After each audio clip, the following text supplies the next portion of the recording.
welcome back to the Metal Lounge. I'm joined by John Joe from Lastelle. Hello. How you doing? I'm very well, thank you. Thank you for having me. Happy to be here. Our pleasure. Lovely to meet you. Are you looking forward to playing Radar today? Yeah, it's our first time here, so it's all a bit new to us. It's a really cool place. We're here in this swanky hotel lounge, which is pretty cool. Yeah. So I wasn't expecting such nice little digs. So can't complain really. Awesome. I mean, the weather's not great, but the festival's inside. So. Exactly. Yeah. That's the benefits to having a factory festival. Exactly that. Yeah. No, it's cool. We're really happy to be here. Yeah. Awesome. Is there any bands in particular you're looking forward to seeing at the fest? So I think a lot of us had started to see Normandy. Oh yeah. Good shout. One of our producers, Jake, is one of his favourite bands. Oh, sick. Cool. Yeah. Yeah, no, he's excited for that. There's loads of other great bands playing all day, really. So I think we're all here to have a good time. Yeah, definitely. So tell us a little bit about your band. So I've checked you guys out. Yeah. You've got that very emotional kind of post-hardcore, a bit of melodic hardcore vibes in there. Yeah. I can hear. People have called us that. Yeah. I think it's one of those things where if someone to say what genre is your band? I know all artists hate talking about exactly, it. Yeah, we just sort of default to post-hardcore because it's a big umbrella. Term. Yeah, exactly. So, but then we as a band take a lot of influence from sort of post-rock stuff. So me myself, I listen to a lot of ambient ambient atmospheric instrumental music. So that is a massive influence on our stuff. Interesting. Which is then quite funny because then we have 3 vocalists. So we got to plop as many vocals on top of music inspired by instrumental music. I think that's what makes your band so emotional, is because you've got 3 kind of authentic voices with a lot of energy pouring into the song. So you've got I think everyone has their own voice in the band, which is nice. So we've got Adam doing the screaming vocals, which is just raw energy. Yeah. And then Mike, who's our drummer singer, who he's just one of those kind of voices where he just belts it. Yeah. He can't sing quiet. And, always turning him down. Yeah. And then, which is good, because he's over a drum kit, so actually that really helps. Yeah, no, I think that's quite a spectacle as well, seeing him scream his lungs out on that drum kit. I really love seeing that. It definitely wouldn't work with it, because he's also a really hard-hitting drummer, so it wouldn't work if he was singing quietly. Yeah. But so we've got Mike doing that, and then we've got Fred, who is also a lead vocalist, but does a lot of the harmonies, and I guess you call it the backing vocals, but we mix it in a way so he's up front as well. Yeah. Because he still gets to be heard. Yeah, exactly. Yeah. And he has his lead moments as well. I think it means that we do a lot of dueling vocals. So I think it's quite funny how the music is inspired by mostly a lot of instrumental music. So there's a lot of grabbing melodies in the guitars and things, and then on top of that we've got 3 vocalists as well, so there is a lot going on, which is kind of I didn't actually realise there was 3, to be fair. I was so overwhelmed by the drummer being the vocalist. I think maybe it's more obvious live, because that's where we kind of make a point to have Fred as loud as Mike live, so the harmonies are really obvious, and then he does have lead parts as well. So I think Mike does more lead parts. Fred is singing probably as much as Mike is, but on the recording, because it's harmonies and they're not mixed as right here as the lead vocal is, they might not be as obvious, but live it's very much we have 3 vocalists. That's awesome. Which is it's just not a lot of mics on stage. Yeah, no, I think that's quite unique as well. I love it when drummers try and be the lead vocalist. So normally the most hidden away, so it's nice to see them up front. Yeah, and the funny story with Mike is that he was always just a drummer, and then we, for lack of a better word, bullied him into being the singer. Oh yeah. In the sense of we were jamming around with an old project before Lastelle started, which broke up, and this is right at the end of it anyway. It was and Mike was like, I could try help out with some backing vocals, but that project had a screaming vocalist only. Mike was like, I can't scream, I'll try singing. And then we were like, bloody hell, mate, you're good. You got some pipes, Mike. Yeah. And then we were like, we're not doing that now. And he was like, crap. But it's hard. yeah, exactly. He was like, I've dug myself a hole. And then ever since then, it's he's just been doing more and more and more of the vocals, to the point where he is now the vocal that I think people are focused on in the band most. Focal point. Yeah, exactly. Yeah. I love that. Yeah. So there's no backing out of it now for him, unfortunately. Lovely. So you guys just released a new single, Bitter Seeds. Yeah. Can you tell me a little bit about that? Yeah, so that was that is probably our heaviest track that we've released to date. Yeah, as you I was going to say sort of ambient music inspiration. Like, that is the closest we've probably come to being like, I wouldn't even call it a metalcore song, but there's elements of more of that kind of brought into it. Yeah, a little bit of inspiration from more heavier genres. Yeah, exactly. Which we all love as well. Like, you know, we don't just listen to that kind of ambient stuff. Like, we've all got, you know, different music tastes in the band, but we all love heavy music as well. Yeah. So that was just kind of a, let's lean into that a little bit on this track. Yeah. And it's, you know, it's got one of the few times we get close to something you could probably call a breakdown kind of thing, like, you know, which isn't really like a thing that we think of in our music. You know, obviously in the metal genre, the breakdown, beatdown, whatever you want to call them, is obviously such a part of it. But it's something we don't really try and. It's very played out. Like, I love a good breakdown, but it's I mean, kind who of doesn't? Yeah. They're so satisfying, especially to hear live as well. But I think it's quite impressive when bands don't rely on them and they can still sound very powerful and like. That was it. For us, it's very much been like, it doesn't feel like we need them in our type of music. But so every now and then it's quite fun to bring something a little bit different in. Definitely, and yeah. that's kind of what this track is, I think. And you guys are still... How long have you guys been going? I think our first release was right at the end of 2018. 2018. Yeah, and then... So our first actual, like, EP we released came out in 2019. And then... Obviously, it doesn't feel that long because of all the madness of COVID. Yeah, in the the middle COVID, of it. yeah. There was this whole, like, 2 years or so where nothing happened. So when I look back on that, I go, bloody hell. It's a lot longer than it feels it's like. Just, yeah, like, when you look back, it goes so quickly that time, I feel like we've it? been a band for, like, you know, 3 or 4 years. That's what it feels like. Yeah. I was going to say you guys are still relatively new, and it's good to like experiment while you're still new, so you don't pen yourself in. I think. Yeah, exactly. Because some bands will build their fan base upon one sound, and then when they try and do something different, they're like, whoa. Yeah. No, we want the blez, we want the breakdowns. I do find that the new artist thing always a bit strange, because it's like you see these, especially on like big award ceremonies and things, you get bands that are like, oh, breakthrough, or not breakthrough, but best new artist. It's like they've had a 10-year career. I know. They've just had their breakout single. It's like they are not a new artist. New in the eyes of the public. No, like shade on that kind of thing. It's just like that. It feels like a bit of an undermining term. I think to call them a new yeah. artist when they've grafted for 10 years. That's a really good point, actually. I think we almost need new terms for it. Yeah, I think breakthrough makes sense. Yeah, like exactly. Breakthrough artists, but new artists should be like, there should be like a time limit on exactly, that, like 2 years. Like, I think some bands do blow up immediately, and then obviously, then they're both a breakthrough and a new artist. Yeah. But for a lot of people confuse the terms, don't they? Exactly. You always see comments being like, "This band's an industry plant." I was like, if you do any research, they've been around for bloody years. Yeah, exactly. So you've got your new EP coming out soon. Is it Exist 2? Volume 2, Volume 2. Yeah. So how is it different from the first volume? Like, is it with the heavy sound? Are you experimenting more with that? Or? I would say that I think the best way to sum up this as the new EP, as in the shortest terms, is it is a darker release than the first one. I think the first one had... We like darker. Yeah. The first one I had more what I would probably call to be generic Lastelle, like in the sense of that, you know, bread and butter Lastelle. If I was to go like, what do your band sound like? I think there's some of the tracks on Exist 1 were more like, is a really good like middle ground of what we sound like. Good representation. Yeah, Volume 2, there's the vision. Like I said, the track we just released, Bit of Seeds, is like the heaviest song we've done. The upcoming tracks from it go a bit more left field, not necessarily heavy, but more like ambient and longer and things like that. So interesting. I think that, a bit more experimental then. I guess so. Yeah.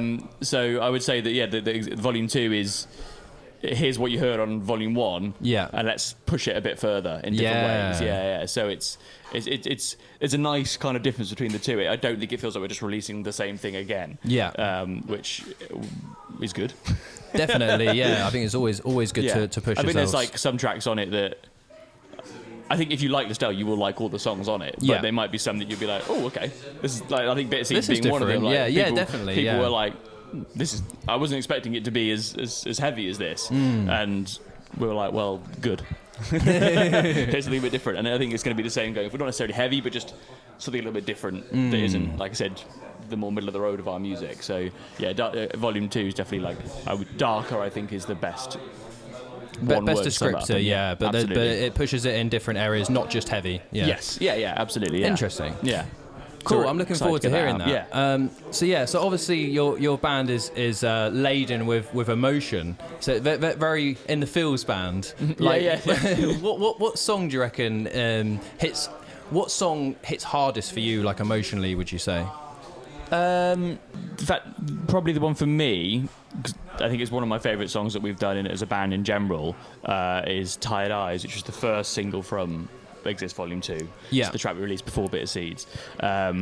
So that was one of the tracks that I wrote lyrically, because we do kind of share the lyrics. So like, I love it when bands do that. Me and Fred are probably the two core writers for the lyrics, and then the other guys also bring ideas, and we go back and forth, and it's not always just one person leading the way, which I think that's one of the things that kind of makes us sound like we do, because that's a... Does everyone write lyrics in the band?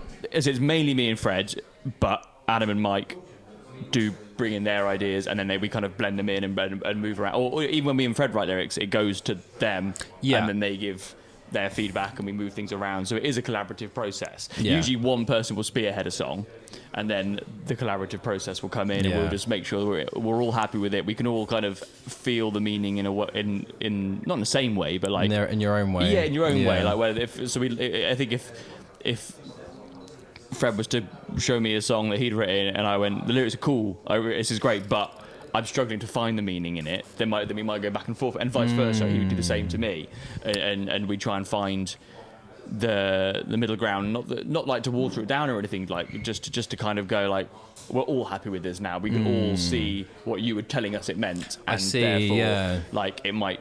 And I mean, this is a complete guess, but I feel like that might sometimes make it translate better. It's not always the case. Some people are super poetic on their own right, and their own weird way of doing their lyrics is what makes them them. And the more you write together, I suppose, the more you kind of know where each other's coming from. Yes, exactly. And it helps to have a more diverse kind of voice with different members, because then you're going to relate to more people that relate to different. And I also feel like we styles. all have our our little tropes, things that we will go back to a bit, and it's good for someone else to go, you've done that before, mate. Did that better before. Yeah, exactly. Yeah, let's vary that one up a little bit, and that is just a thing that happens, and the more you write, the more you end up going, you forget about those lyrics you've written a year ago or something like that, for example, and then someone and goes, playing it live always comes through as well. Yeah. So I think it's a collaborative process with the lyrics, which I think just sums up, means that we feel like we all relate to the songs together, because it isn't just one person's perspective. I feel like there's very few songs that are written like in a day,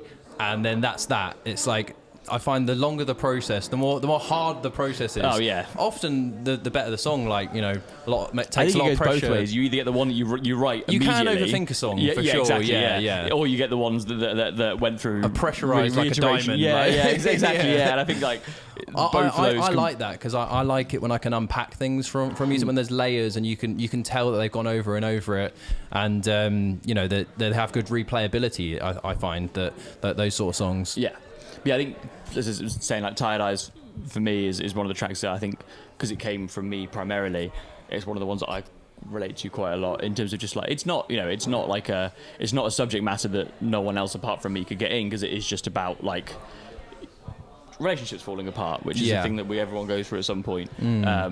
But that one, I think, just the song itself, like melody wise, instrumental wise, with the lyrics, it hits the right way for me. Does it hit hard live, or there's the parts that are like the bits that I love in the song are the bits that just go down really well, the fun bits to play live, and I think that's kind of why it's the right lyric over the right part, and that kind of brings the whole thing together really nicely in the parts where that stick out for me. Is it quite cathartic in a way? Like, I do feel quite some catharticism in the band. That is probably one of the words that we would sum up our music with, because I think it is, if you, the whole point of Lastelle, I think, is to have that release through music.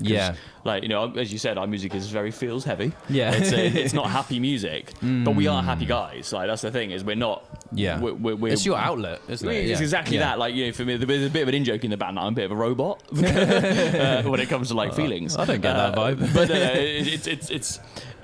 it's that's for me is like why I enjoy writing lyrics, because it's like it's that release for something that not everyone feels easy to express. Express without having like a reason to beyond just talking to somebody, like so it's just like I can release that via lyrics and have that outlet which I wouldn't have otherwise. And that, I totally feel that. That's a big outlet for a lot of people. And it's the same way I think it's the same for a lot of other people as well, like why I like this kind of music for other bands, because like one of my favorite bands is like Lastelle, which is one of the bands which I think people will always go to for like brilliant lyricism and very highly emotional music in this kind of genre. And like that was one of the bands that made me go like, really made you go, bloody hell, I'm feeling something listening to this. They force it down your throat with those vocals. And I was like, front in the that's mix, what I would do to other people. So I'm being shouted at. And I was like, cool, that like opens up a way of feeling which you wouldn't have without music.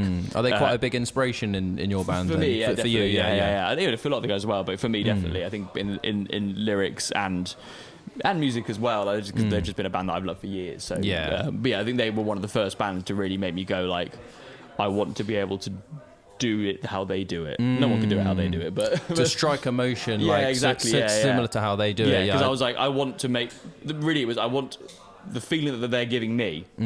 I wish I could do that for someone else. I think you're doing it, man. I think the music really does speak to a lot of people in that way, and I think which I'm really happy. We get comments saying this stuff fairly regularly, and it's like it still blows my mind because even though that was the intention, it's still the fact that it is reaching actually people, materializing. It is actually materializing. A full circle which is great moment. Because it's if it's someone that was struggling that is finding help in it, or if it's someone that like me is not.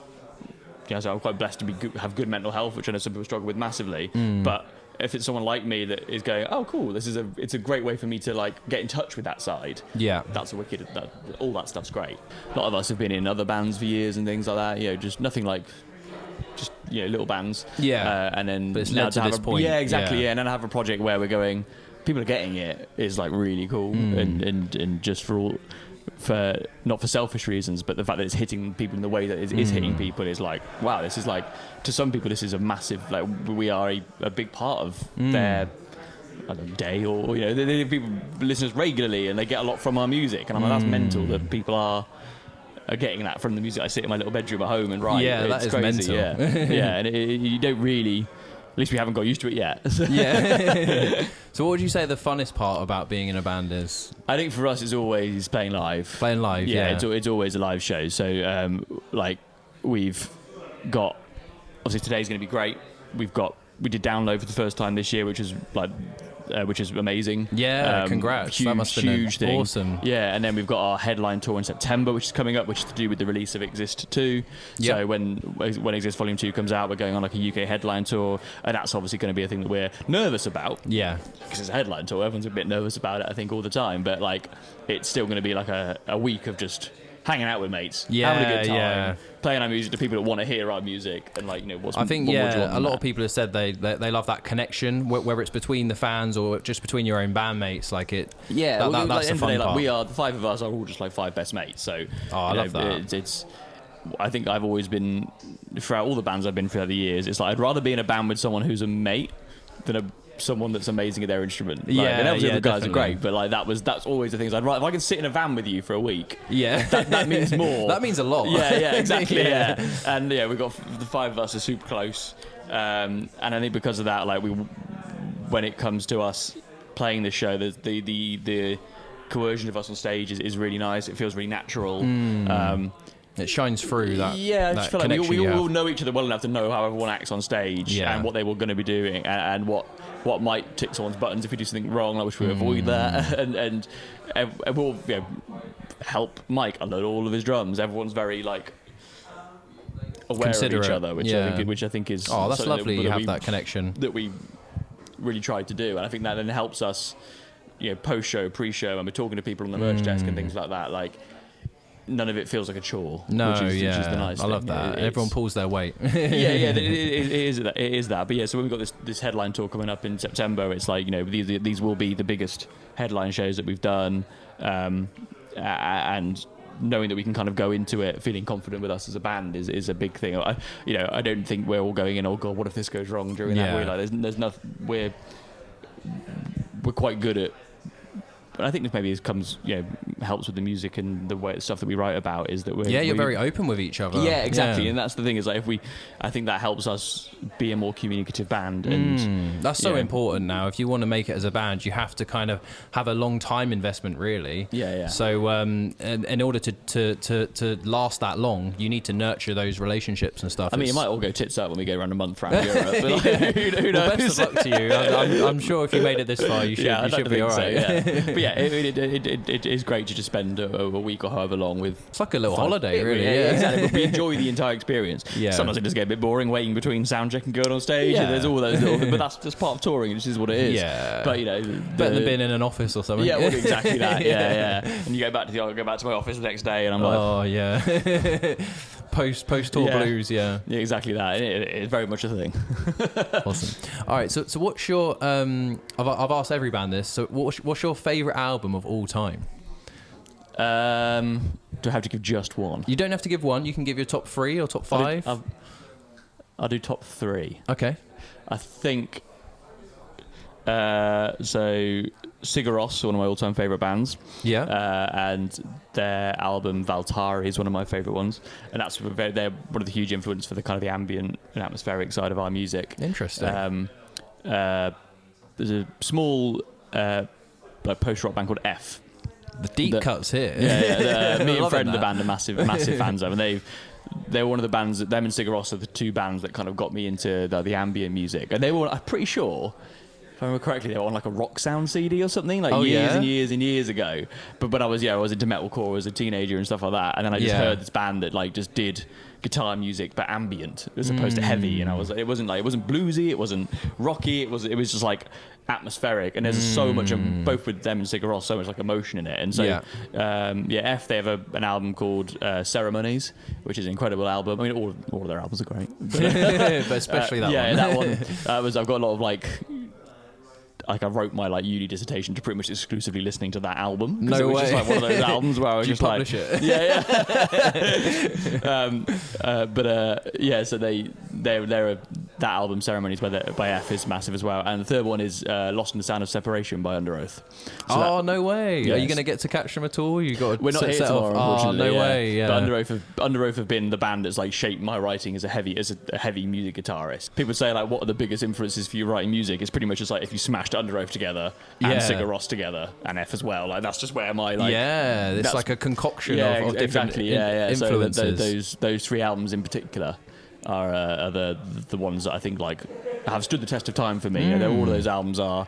Well, I think it's like 2008, Lost in the Sound of Separation, and F, I think 2013. It's crazy that Under Oath like killed the 2000s, and they went a bit quiet, and now they're having like another lease of life. It's crazy when bands can do that, have that longevity. I mean, it's a shame we're not here tomorrow, but just to see our name on the same lineup as them is mental. That's because enough, I literally, if they were, this band wouldn't be a band if it wasn't for them. Yeah. And obviously we've got a singing drummer. They got the singing drummer. Like people get the comparison drawn a lot. Oh yeah, of course. But yeah, they are the band that shaped like heavy music for me. They were the kind of they got a few songs that are on that more kind of ambient thing, which kind of pushed me more into that ambient music, and then got me more into bands like Sigur Rós and F. But those 3 bands are like I owe a lot to them in terms of how I write music. Definitely. Yeah, check them out. Well, thanks so much for spending time on the Metal Lounge. It's That's been a pleasure to have you. Nice to meet you. You too. Hope the show goes really well. Thank you very much. And we'll see you around. Cool. Thank you for having me.